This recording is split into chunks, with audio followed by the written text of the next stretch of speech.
Hey guys, what's going on? Me, Cody here. Welcome back to another video. Now today I'm doing a spoiler talk of Transformers Bumblebee or just Bumblebee. Now if you guys saw my video last night, I think it got uploaded at around like midnight or something. I had my first thoughts on Bumblebee spoiler free. It wasn't really a review, but I just said a lot of stuff that what I liked about the movie and that, and thinking about it like over 12 hours later after seeing the movie, I still love the movie, and I really want to see it again. I might see it again this weekend. I'm not sure. It depends what I'm doing. And there's gonna be so many spoilers in this video. Click away. Don't read the comments. Don't watch the video if you haven't seen the movie. This is for people who have seen the movie, unless you want to be spoiled. But who really wants to be spoiled? So the first thing I'm gonna start off with is Bumblebee talking. If you remember, as soon as Bumblebee gets to Earth, he speaks English. He doesn't speak Cybertronian like they did in the other movies. You might be wondering, how come he could speak English when he just landed on Earth? He spoke English to John Cena's character, Agent Burns. And yeah, so for a minute there I was like, wait, how can he speak English if this is his first time landing on Earth? Then I remembered back he was in Earth in World War II. Now this does bring up some questions. The continuity isn't like 100%. Stuff didn't really get explained as much as I would have liked. But if you remember, Bumblebee landed on Earth during World War II, so that's probably how he learned English, because he could talk back then, considering what happens to him later on in the movie, considering he can talk in the start of the movie. So, yeah, and then the Cybertron scenes. I just want to talk about the Cybertron scenes, because they were so cool. They look so good. I don't know, they look so cool. I like the G1 designs, but I think I like the Michael Bay designs more, just because there's more detail and they look super futuristic and scary and robotic. But these designs were cool. And seeing all the Decepticons like Shockwave, Starscream, Soundwave, Ravage, a bunch of Seekers, which I hope we get to learn some of the names of. But just seeing them all attack the Autobots. And right when the movie starts, I did not expect that. As soon as the movie starts, we jump into this big Cybertronian war. And all I can say is I want more. I want more of that Cybertron war scene. That was insane. Oh, that was just so crazy. We see Brawn getting shot. All the Autobots I didn't think we'd see. We see Brawn getting shot. We see Ratchet. We see Ironhide. We see Cliffjumper. We see RC. And I'm not sure if RC and Ratchet, I know they talked. I know RC and Ratchet talked. I'm not sure if they sounded like they sounded in the Michael Bay movies. I don't think they had the same voice. But oh, it was just so cool to see. I wish we saw Jazz up there, but hey, but oh man, my jaw dropped when I saw that. I was like, wow, they're really getting straight into the Cybertron scenes. They were short scenes, but they were so good. And later on, we also see Prime. We see the Autobots leave Earth, we leave Cybertron and go scatter across the galaxy.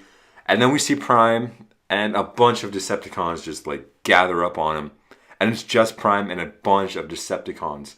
So I want to know how Prime escaped that, because later on in the movie he's on Earth. So I want to know how Prime escaped that, but I don't know. I hope we find out. But dang. Bee's voice. I actually really liked Bee's voice. It's different than the TF5 Bee voice, but I liked it too. This was a cool voice for Bee. And then Sector 7. This movie started off in a cool way. They had paintball, and then Bee drops down. And that was just so cool. We get to see Agent Burns and a bunch of other Sector 7 guys try and take down B, which was cool to see. I love Sector 7 because it's something from the first movie, which is my favorite, the one I grew up on. So, yeah. And then let's talk about Blitzwing versus B. This fight scene was so cool. You just see the plane looming in the background, coming closer. Burns is like, who called in the Air Force? And Bumblebee's like, that's not the Air Force. And then he shoots a missile, hits B, transforms, and just beats him up. Oh, it was so good. Blitzwing's design is actually really cool. I like it. But that was such a cool fight scene to see B so small, just trying to fight him. And yeah. What else was I did think Blitzwing died a little easy though. I'll talk about that in a little bit. Then the next thing I want to talk about is Shatter and Dropkick literally just destroying Cliffjumper. That was such a cool scene. I never really expected Cliffjumper would land on Earth around the same time as Bumblebee. I mean, I guess this a long time ago in my Bumblebee discussion video, my very first one, I took a wild guess and said Cliffjumper's going to be in this movie just because he looks like Bumblebee. And yeah, so he actually was in the movie. We saw him on Cybertron, I think, very briefly. And then we see him land on a planet. He's damaged. And we see Shatter and Dropkick in their Cybertronian forms. And they're speaking English, something like on Cybertron, all of the Transformers spoke English. I think really they're speaking Cybertronian, but having to read subtitles for like 10 minutes would suck, so they just made it all English when really they could be speaking Cybertronian. I don't know. And when Bumblebee passed out after Blitzwing dropped him, maybe it was on the screen it was English, but maybe it was Cybertronian in his mind. I don't really know, but that was just cool to see. Blitzwing ripped out Bumblebee's voice. We didn't rip it out. He just stabbed him and broke his voice, and we actually get to see Bumblebee's voice get destroyed. Oh, it was just so cool to see. Now next up with Cliffjumper, it was so cool we got to see Cliffjumper. He landed, I think, what is it called? He landed close to Earth, I think. And then we see Shatter and Dropkick in their Cybertronian forms, and they're saying, "Where's Prime? Where's Prime? Where's Prime?" And then Cliffjumper doesn't talk, and they just cut him in half. And oh, it's just like Transformers Prime. You don't really get to see much of Cliffjumper, and then he's just dead. But that was such a cool way to show that Shatter and Dropkick are really evil. And Shatter and Dropkick and every Decepticon in this movie referred to the Autobots as the Autobot Resistance. So that means that Decepticons ruled Cybertron, and then the Autobot Resistance was born. So maybe the Fallen created the Decepticons and took over when the other Primes died, and Cybertron was just always controlled by the Decepticons. And then Sentinel Prime, or whoever was before Sentinel Prime, broke off and made the Autobot Resistance. And then, yeah, so I don't know. That was just so cool to think of the Autobots as being the Resistance. I always thought it was an Autobot Cybertron that the Decepticons rose up, when really, in the movies, now it's a Decepticon Cybertron that the Autobots rose up. Which makes a lot of sense because in all the movies there are less Autobots than Decepticons, so that was cool to see. And we also saw Wheeljack on Cybertron. Now this gives me a question, is Wheeljack Q, or are Q and Wheeljack separate characters? I don't know, but I think it would be really cool if we get an official answer or some sort of explanation. Right now, I don't know if they're the same character because they look so different, but really, who knows? Another thing I want to talk about is Charlie being super likable. She was cool. I liked her character. She worked on cars. Her dad died. It was really sad in some parts when they were talking about her dad and that. So yeah, but she was a really cool character. And yeah, I liked her better than Cade's character and pretty much all the characters in TF4 and 5. But I still love the first movie characters so much. The next thing is, where was the Allspark? Prime said we need to go to Earth. The survival of our race depends on it. They didn't say the Allspark at all in the entire movie. When they were in Sector 7, they didn't say the Allspark, and when they were on Cybertron, they didn't say the Allspark. So maybe Prime knows the Allspark is there because when the first movie starts, Prime says they followed the Allspark all across the universe or something. So I don't know. Maybe Prime knows it's there. Maybe he doesn't know it's there because at this point in time, Megatron's frozen in ice, and he knows it's there. So I don't know. I was just hoping they'd reference the Allspark. And when we're in the Sector 7 base with the Decepticons, there was no sign of Megatron. They didn't mention Megatron or even the Allspark because that would have been in their possession too. So maybe they didn't detect the Allspark because Bumblebee didn't activate it yet, or I'm not really sure. And yeah, you didn't even get to see Megatron frozen in ice, which I was really hoping to see. But oh well. Another thing is, why did Optimus Prime come to Earth at the end of the movie? Like I said before, Prime is on Cybertron surrounded by a ton of Decepticons, but somehow he fights them off and escapes. I don't know how that works, but I hope we get to see that battle. I wanted to see that battle play out more as the movie went on, but we didn't. We just see Prime show up on Earth in the end. That wasn't cool to see, but I want to know why he comes down to Earth and then leaves again and comes back in the 2007 movie. If we look at The Last Night, there's a picture of Optimus in like the 1800s or something, with Bumblebee, or in the 1800s or something, and I think those pictures in Transformers 5 are just ridiculous. I don't think they should be canon. I think they should just be like fake pictures, but I don't know, but that is a question. My question: why did Prime come down to Earth and then leave and then come back? So I don't know. I hope we find out soon. Maybe in the Optimus Prime movie. I don't know. That would be so cool. Because if they did the Bumblebee movie, the next best thing would probably be Optimus Prime because he's the other well-known Transformer. So I don't know. And the next thing I want to talk about is Charlie should have died because she got hit with literally two explosives. When Bumblebee's trying to escape Sector 7 and he's got Charlie in the car, Dropkick and Shatter show up. Bumblebee transforms to protect Charlie.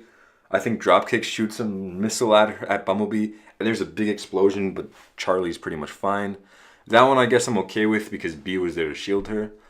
But the next time at the final battle, Charlie hides in a garbage bin, and they shoot a rocket at the garbage bin, but it doesn't really do any damage to it. It just kind of falls over, and she's totally fine. That one I'm not so okay with because how did she go through that and not get hurt at all? I don't know. Then B didn't really show any damage. He literally got killed by Dropkick in this movie for a couple minutes, maybe a couple seconds. He got killed by Dropkick. Like his eyes were done. He was dead.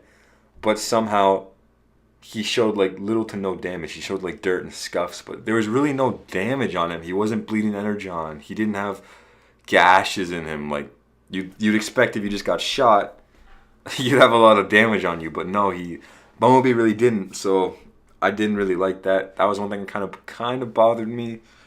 But whatever. Another thing is, at the start of the movie, when Bumblebee's in Charlie's garage, his fender falls off, and then it just gets put back on. This is kind of like in TF5 when Bumblebee does his split apart thing at the start of the movie and then reassembles himself.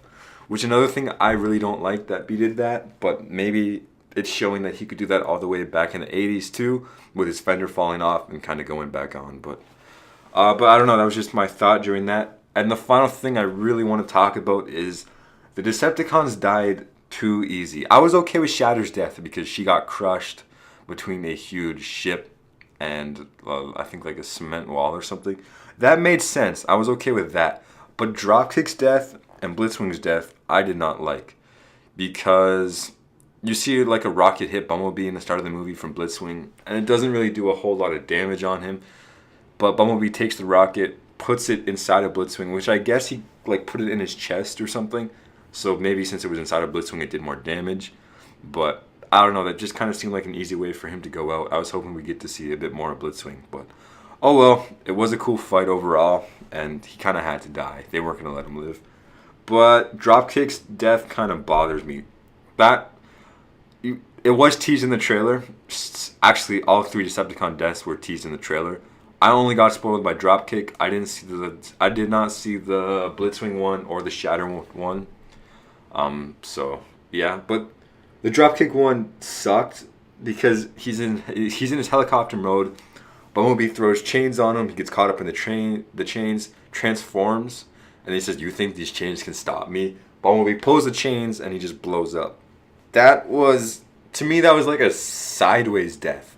Like, that just seemed, I didn't like that at all. I wish he could have just broken the chains. Like, I get he was all caught up in the chains and that. But you'd think these giant transformers who are made out of metal that's definitely stronger than most earth metals, especially old chains that are just sitting around, you'd think he'd be able to bust the chains or something, even if they're like caught up inside of him. Yet it didn't, and he just got killed from it. It blew him up.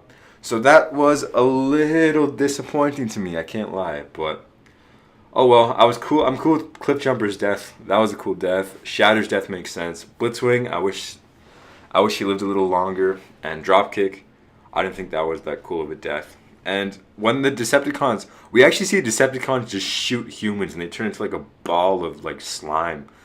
It's disgusting, but it's really cool seeing that. So that's all I got to say in this video. I know it's all over the place, and it's just me talking about Bumblebee. But that was such a good movie, and I hope you guys have all seen it. And yeah, comment down below what your favorite part was, I guess. Yeah, that's all I got to say in this video. I just wanted to talk about some things in Bumblebee. So thank you guys for watching. See you guys next time, and bye.